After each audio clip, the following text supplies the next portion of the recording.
Hey guys, Cajun Cardboard coming at you from the great state of Louisiana with mail day number 5. I wasn't sure how to do mail days and date them or do this or what, so I just started numbering them like numerically, sequentially. So I started with 1.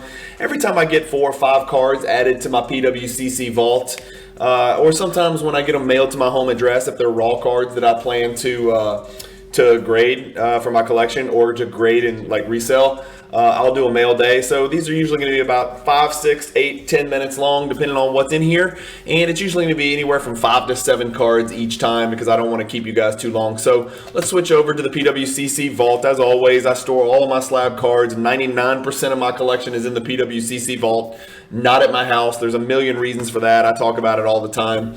Anyway, today we've got a mail day that's going to be extremely red in nature, if you can pick up on that theme. So the first card's this Glenn Robinson, which I picked up in a private sale from a really good high-end collector that I'm friends with on Facebook. Neither one of us knew who we were on Instagram, which was kind of funny. But I messaged him on eBay. We ended up getting a deal done for this BGS 7.5 Glenn Robinson. This was a huge addition to my collection. Just like the Johnny Moore and the Jeff Malone and the Alvin Adams and the Checklist are for 86 Fleer.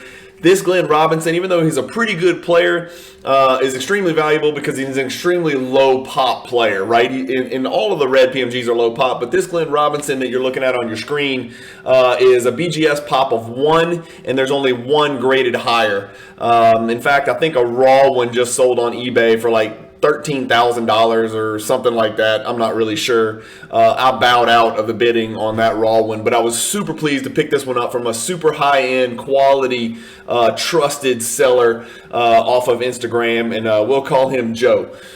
So that's card number 1 is that Glenn Robinson, which pushes me 1 inch closer to my PMG red set. Still a long way to go card-wise and especially value-wise, unfortunately. But card number 2 of the mail day is another card that's pop 1 it's pop 1, and there's also again only 1 higher, and it's Avery Johnson, who was an NBA champion, played at Southern University. Really happy to pick this card up. Really good eye appeal for a PSA 6 here. Like we've talked about, BGS 7.5 to 8.5 is probably the norm, and then PSA 5 and 6 are probably the norm. Those are probably the standards for these particular cards, which are so condition sensitive. But Avery Johnson's card number 2 of the mail day, really love the backs of these cards. Just the futuristic, kind of almost computer, high-tech, cyber metal feel to it. I'm not really sure how else to describe it, but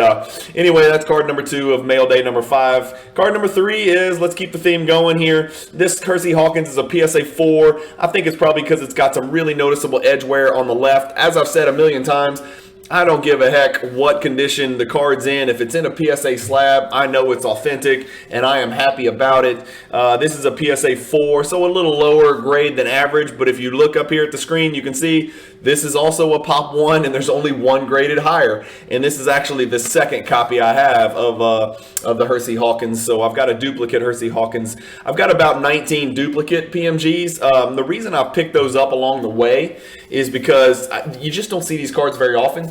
And so if I'm working a private deal for 1 precious metal gem, off social media, Instagram, eBay, or just through word of mouth, whatever, then I always like to pick up any others they have if the price is reasonable. Because as I get closer to the finish line, I'm hoping that at some point I can negotiate with other set collectors and maybe trade common for common, or maybe even 2 commons for common, something like that. So I just know the closer I get to the finish line, the more difficult it's going to be. For those of you who don't know, there's 123 cards in the set. It's a 125 card set. The base is, but there's no checklist precious metal gems. That would be weird. But so it's 123 players, and I'm getting there. We'll talk more about that when I do a video in the future. Card number 4 of mail day number 5 is this George Mcleod. A lot of people don't remember George Mcleod. I think he was a Florida State alum. Let me check on the back. I'm pretty sure he was Florida State. Florida State. So 6'8", 225, pretty good shooter. It looks like Glenn Rice was like a poor man's Glenn Rice. Oh, extremely poor man's Really, he was a broke man's Glenn Rice, if you really want to put it in perspective. Glenn Rice is a pretty good player. But this is a Pop 1. It is the highest graded PSA copy of a George Mcleod Precious Metal Gem in the world. Very happy to have that one. There's a lot of cards that I have that are Pop 1, none higher. So really happy that those cards are part of my set. I wish those names were Kobe and Duncan and Jordan, but unfortunately they're not. They're usually commons like this George Mcleod or Ronnie Cycli or Christian Laettner. So next card in my mail day number 5 is this Walt Williams. This also is a duplicate. This is Pop 1 in PSA 4 condition, and there are 3 graded higher. So by PSA standards, and for precious metal, 97 precious metal gem reds, that's actually kind of a high pop number, right? There's 4 of them that have been graded. Again, remember, all these cards are numbered to 100, but there's really 90 because 10 of the 100 are green. So this is Walt Williams, the Wizard, played at Maryland. Was an All-American in college, actually a pretty good player in the NBA. He was kind of like a broke man's Magic Johnson, right? He was 6'8", 230, and played a little bit of point forward before that was commonplace in the NBA. And then the last card, I think this is the last card, is a Robert Pack. Robert Pack was an explosive little dude, was in a couple dunk contests, a nasty 1-foot jumper, really big, strong, physical, I shouldn't say big, strong physical, 6'2", 190, but he played bigger than that. He was from USC. But a really fun guard to watch in the 90s. So this is a Robert Pack card. It's in PSA 4 condition as well. Again, I'm trying to get the set in slab form. If it's PSA graded 4 or PSA authentic, again, you may have to pay a premium to get it, but I don't really care because it's that hard to track these cards down. So this is a Pop 1 with 2 graded higher. And I think, yes, there is one more. The General, Sherman Douglas, he is a Pop 1 of 2, and there is only 1 graded higher. This one's a PSA 6, and it is by PMG standards super clean, especially left, top, and right. As you can see, the bottom is where you'll get a little bit of trouble down here. And this is the issue with these etch foil cards all over, is that you're going to see this kind of decay at the bottom. I don't know if you guys can see that on your screen, but Sherman Douglas is obviously an All-American point guard for Syracuse and an incredible college player. Had a decent pro career. I know he played with Milwaukee, but I think, he also played with Boston and a couple other teams. His pro career really didn't, stand out. As you can see on his totals down here, he's 12.3 career average. So not a bad player, but a much better player in college, as most guys are.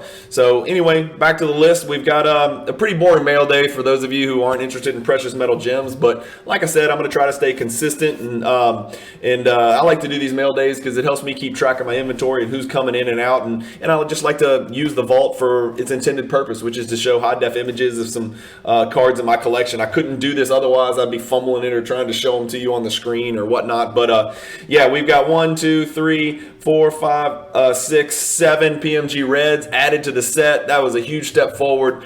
Believe it or not, I know this is going to sound crazy, I actually added 21 precious metal gem cards to my set chase in a 48-hour period last weekend. So actually the weekend before. So it was chaotic, a lot of phone time. My wife was looking at me with, the evil eye, but I told her sometimes you got to make sacrifices to get deals done. Otherwise, you will never get to the finish line. So anyway, hope you guys enjoyed that mail day. Sorry there wasn't more variety to it. The next one's going to have a couple different cards. There is always going to be a little bit of a precious metal gem feel to all of my mail days, or at least for the short time being, because that's where all my money's going. That's where all my attention is right now, because I'm kind of hyper focused on making a push and getting as close to the finish line as I can. I don't anticipate this is something I'll be able to complete in the next year. It's just too hard to find the cards, and some of the cards are just too damn expensive. So I can't just go break out $250,000 and grab a Kobe, you know what I mean? So it's going to take some doing and take some consolidating and some real thinking outside the box, and some trading and probably some selling just to pool funds to chase some of the bigger cards like the Kobe and Barkley and Iverson and a few others. So but I've got a lot of eyes and ears in the hobby, and I've got a big mouth, as you know, if you watch my channel. So hopefully we can open some doors and get some deals done. I've got some incredible people out there that are kind of helping me with this set chase, and we kind of help each other. And I owe a few favors for sure, and I'm asking for favors in return. So it's really fun being a set collector. For those of you who don't, it's really something that I highly recommend. I mean, there's just something to the feeling of finally putting everything together. So I'm really dreaming of the day a few years from now when I put card number 123 into the collection and finish the set. So it would be a hell of an accomplishment. I've felt this accomplishment maybe one or two times before, but this would be the biggest accomplishment of my entire hobby life, which started probably in 1980. So pretty long time. This set's pretty meaningful to me. So anyway, hope you guys enjoyed it. Keep collecting, stay positive in the hobby, and peace.